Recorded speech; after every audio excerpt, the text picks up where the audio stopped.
Lui è Francesco e sulla mano ha tatuato Rinascita. Dal 2014 ha documentato il suo percorso di affermazione di genere attraverso i social, diventando un riferimento per la comunità LGBT. Sono ad un mese di terapia ormonale. In questo episodio noi persone trans siamo persone normali. Paura! Vai, perfetto! Attraverso il coraggio sono riuscito a realizzare quello che in 27 anni ho tenuto dentro. Ti devo fare un abbraccio. Come no? Ma felicissimo. Ma prima di scoprire la sua storia, sigla! 2 tazze, un infuso e un termos pieno di acqua bollente. Questa è Tisana col Finocchio. Allora, Francesco è di origini romane, ma vive qui nella Ciociaria. Quindi oggi ho preso fotocamera, macchina e vado a trovarlo. Io per la macchina sono negro. No, vai tranquillo, vai tranquillo. E mentre cercavo di capire come si guidava, Andiamo avanti, va, che se no andiamo contro mano. Francesco ancora non aveva capito che avrei registrato tutto. Perché non hai visto quella dietro che ti sta riprendendo? Che poi vedo qui io. Ah, già mi sta riprende! Allora dimmelo, no, che ci stanno i trabocchetti qua, no. Dove vado? Destra o sinistra? Sinistra. E dopo qualche minuto arriviamo alla nostra destinazione. Allora, io intanto qui nello zainetto mi sono preparato un termos, Ma grandioso, grandioso. poi Grandioso. una tazza. Pure, ma che spettacolo! Questo zainetto Lo rimettiamo a posto. lo mettiamo lì, Perché così è poi più- si guardano le persone in maniera... Beh, infatti stanno arrivando. Che stanno? Allora, guarda che figata, clicchi qui Vai. e esce la Vai, tisani. grandioso. Ah, già era pronta. È pure già zuccherata. Zucchero, ma- quanto zucchero adesso? QB. Poi se fa schifo non lo diciamo. No. Ma vuoi l'altra? No, perfetta. Bisogna blindarla? Sì, si brinda.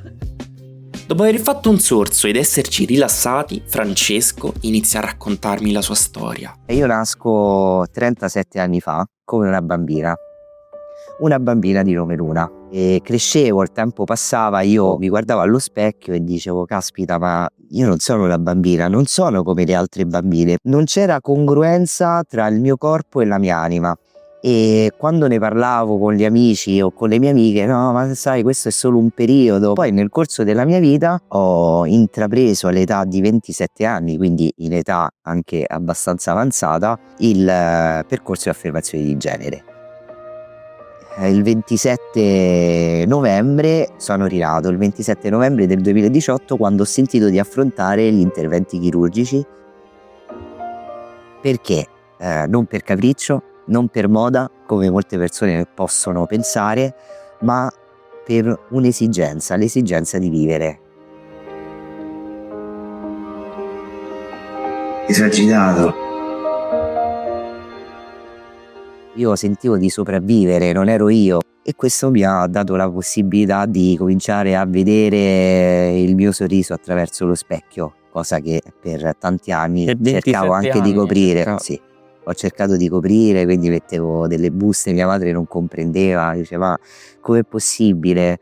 Perché fai questo? C'è qualche cosa, non so, ti vedi magra, ti vedi grassa? No, il mio disagio era vedere crescere il seno, era sapere che dovevo recarmi al supermercato per acquistare magari gli assorbenti. Dicevo c'è qualcosa in me che non sono felice. E quando è che hai iniziato a capire che eri Francesco? All'età di 3 anni.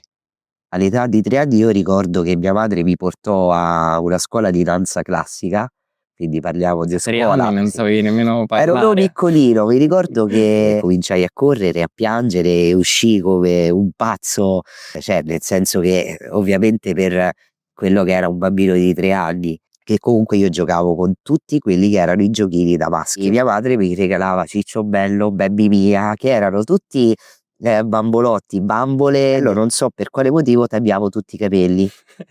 Luna, mia nonna, che cosa hai fatto? Oddio, Ciccio Bello, perché poi costavano pure un sacco di soldi. Ma io non lo voglio. Cioè, e per dire, per me il miglior gioco che io ho avuto sin da piccolo era il pallone. Tant'è vero che penso di aver canalizzato tantissimo la rabbia e la frustrazione di non poter essere me stesso nello sport. c'erano ragazze che si facevano la doccia, io mi rendevo conto che provavo sempre disagio, era come se mancassi di rispetto a quelle ragazze, perché io non ero una ragazza, anche se ai loro occhi sì. È da quando sono nata che ogni sera mi addormento sperando di risvegliarmi uomo. Deve essere importante avere comunque un genitore dalla parte tua. Assolutamente sì, importantissimo. Lui lo sa bene che lo amo. Già all'età di 5 anni mi sono dichiarato alla maestra e lei quella mattina, quando io le dissi maestra noi ci sposeremo e faremo tanti bambini, proprio così, questa fu Tanti. la frase, e lei mi guardò e mi disse Luna, ma tu sei una femmina? Io la guardai e le risposi no, io sono Alessandro, e me ne sono andato e non so nemmeno perché decisi quel nome. Forse non so, fu il primo nome che mi venne in mente, che poi mi mandarono dalla psicologa. Quella fu la prima psicologa della mia vita. Signora, guardi che sua figlia si sente un bambino, c'è questa cosa, è un po' strana, ma è successo qualcosa a casa? Quindi c'era sempre questa scusa di e anche poi nel corso degli anni, sempre questa scusa di sapere se è successo qualcosa, se i genitori sono separati, come se il discorso di avere i genitori separati sia il dramma per ogni cosa, è la causa di ogni cosa. E mia madre, non so, rimase un attimino così, e da quel giorno però ricordo che mi faceva giocare con qualsiasi tipo di giocattolo. Quindi tu proprio da piccolissimo, Sì. cioè nel senso te lo sei tenuto dentro per 27 anni. Per 27 anni. E quindi poi in automatico E poi amori andati dopo? a finire male, perché comunque quando una persona non è se stessa in automatico non può star bene con altre persone, quindi storie d'amore cioè completamente finite male, perché per un motivo o per un altro io mi rendo conto che trovavo sempre un qualcosa per scappare. Per lunghi anni nel tuo corpo mi hai accompagnato, tra rabbia e rancore mi hai spronato, ti ho odiato, incolpato, è stato complicato, ma grazie a te 5 anni fa sono rinato. E infatti ho scelto questo posto perché assomiglia un pochettino a quella location che hai utilizzato nel video. Ci sta una scena molto bella in cui ti cammini e ti vedi riflesso nello specchio, però riflesso nello specchio non ci sei tu ma c'è un'altra persona. Sì, Riflessi di noi nasce proprio dall'emozione e dalla voglia di far comprendere che una persona può far pace con il proprio passato. Luna, tu no, non mi hai lasciato. Se mi guardo dentro vedo te. Se guardo in Io ho voluto raccontare in un modo semplice ma nello stesso tempo molto intenso Quello che il mio provavi. percorso. Sì, quello che provavo, lo specchio che per anni mi è stato nemico ad oggi è il mio migliore amico. Corso da Luna, Francesco, senza alcun rimorso, cicatrici sul mio petto, il corpo è mutato, lo sguardo dei curiosi adesso si allontana. Diciamo che un po' di discriminazione inizialmente l'ho subita proprio anche dall'interno del mondo LGBTQIA+, magari da donne lesbiche che mi dicevano ma sei bella, ma perché devi diventare uomo? Però lo dicevano in un modo che ovviamente a me colpiva. È stato difficile in quel momento andare a cogliere proprio l'essenza delle mie sensazioni e trasformarle in qualcosa di concreto per farlo comprendere alle persone. Quindi all'inizio è stato più un discorso di fare accettare il discorso del mio percorso di affermazione di genere. Poi mi sono reso conto che devo accettarlo io. Sono ad 1 mese di terapia ormonale. Ed io sono a 3 mesi di terapia ormonale. Io sto a 4 mesi di terapia. C'è stato un momento in cui hai detto mollo tutto, cioè che hai iniziato magari il percorso e poi hai detto cazzo forse so fare una stronzata, forse cioè sono veramente sicuro? Allora, c'è stato un momento, era il 1° maggio del 2016, che ce l'ho anche tatuato qui. 1° maggio del 2016 io ho applicato per la prima volta in gel il testosterone. Prima di applicare però il gel, io mi sono messo davanti allo specchio e ho cominciato a dire sto facendo la cosa giusta? Sono disposto ad andare contro tutto ed ogni cosa? Perché comunque ero consapevole che non sarebbe stato un percorso semplice. Fondamentalmente la mia paura era il giudizio delle persone. Però il mio sentire mi diceva sì, ma tu adesso devi essere te stesso. Non posso più sentirmi stanca di aspettare. No,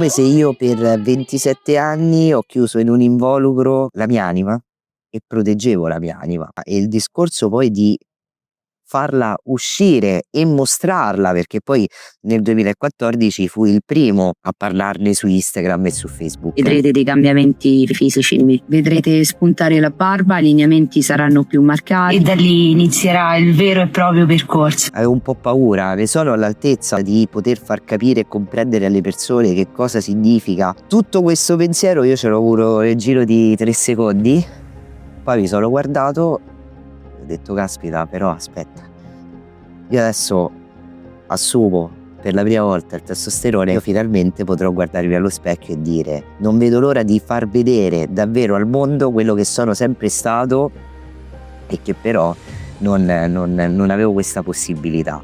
E quindi niente, sono sereno, tranquillo, sto rilassato e vi auguro una buona serata e con il prossimo diario di bordo la prossima settimana, ovvero la terza puntata del diario di bordo di Francesco Brodolini. Perché tu hai vissuto un po' 2 vite, no? Sì, Cioè per 20 anni eri come, non lo so, tipo una fiamma, un falò che non si riesce a accendere e poi dopo alla fine sei riuscito sì. a emergere. Però talenti adesso ce n'hai 37 di anni, quindi diciamo metà vecchietto vita ormai. in un modo, metà in un altro. Sì.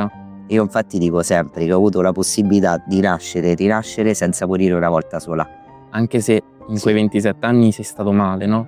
Però c'è qualche volta che ti manca Luna. Sì, ci sono dei momenti in cui Luna mi manca. Io ad oggi vado a custodire Luna come se fosse la parte più difesa di me. Poi io parlo del mio dead name, ma fondamentalmente un dead name ad una persona trans non si Di chiede solito non mai. si chiede mai. Assolutamente non va mai chiesto, a meno che non sia quella persona a parlarcene. Io in questo caso ne parlo perché nel corso degli anni sono riuscito a perdonare quel corpo.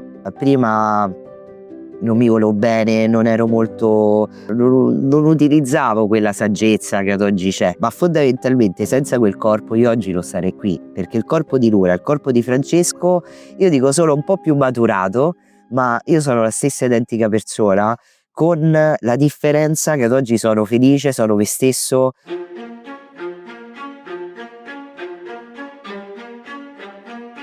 Il mio sogno era quello di sposarmi in chiesa. Ci ho provato in tutti i modi, addirittura mi ero iscritto per fare la cresima, però non si è potuto. Con te mi sento libera e accolta, mai giudicata. Un prete mi ha detto: non ti posso sposare perché per la chiesa, se tu non hai fatto tutti gli interventi, non vieni tra virgolette considerato uomo, o perlomeno loro devono accertare che tu gli interventi li hai fatti. Come lo accertano? Cioè mi immagino il prete che sta lì e io invece avevo tutta questa, non lo so, Assurdo. capito? Tipo una vivisenzione, non lo so che cosa dovrò fare. Tant'è vero che ho risposto e ho detto: ma che cosa c'entra? È che io vedevo fare la lastra, o vedevo far vedere tutto quello che... Cioè, io per la legge sono Francesco. Magari ad oggi ti dico non credo più nella chiesa, ma perché ci sono rimasto malissimo. E qual è il rapporto però che hai con la religione? Io, per come sono cresciuto, in Dio ci credo.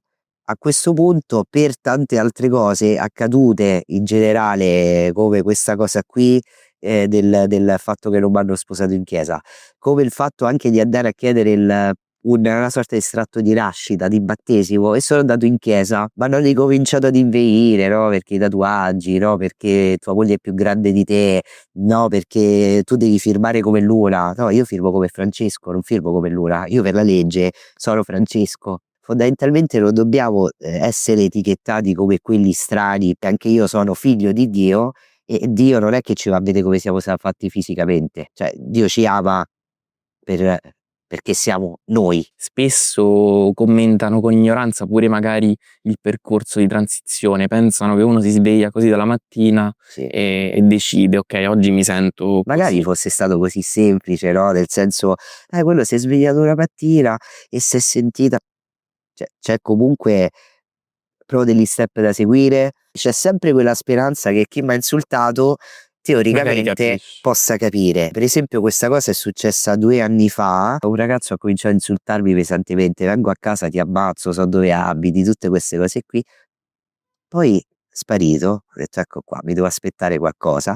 fondamentalmente mi manda un messaggio: senti, ti volevo dire che io non accettavo me stesso, ho iniziato il percorso di affermazione di genere, e quindi questo per farti capire che a volte ci troviamo pure di fronte a un discorso di transfobia interiorizzata, e quindi spero sempre che attraverso questi video ci sia sempre qualcuno che possa andare a, diciamo, ad assimilare, sì, sì. L'importante è essere felici, questo ve lo diceva sempre mia nonna Maria. L'autofobia. No, l'autofobia. Vai per la tua strada e sii felice, qualunque siano le conseguenze, però la vita è una e te la devi vivere, se no non ci avrebbe senso. Oggi chiamatemi Francesco. Se potessi parlare con il Francesco di 10 anni fa, che consiglio gli daresti? Alle persone che magari stanno affrontando ora un percorso, che sentono di iniziarlo, dico: andate avanti sempre per la vostra strada. Inizialmente sembrerà questa salita immensa e difficile da percorrere, ma ogni salita c'è sempre una discesa, e quindi effettivamente tutte le cose belle richiedono un po' di fatica. Ogni persona non deve essere ostacolata, e questo è un consiglio che pure riesco ancora a dare a me quando magari vedo un ostacolo di vita e dico: no, perché sono io il primo ostacolo, cioè perché lo vedo io, vai. Può annullare le distanze che un po' ci uccidono, intanto sopravviverò. Ho messo in tasca un po' del tuo respiro e qualche bacio di riserva per quando mancherai. Ogni volta che tu mi... A posto. Felice? Sei felicissimo? Che dici? Ti offro Beh, un abbraccio. come no? Ma felicissimo proprio, ti giuro, guarda, hai fatto uscire delle cose che nessuna intervista sono emerse.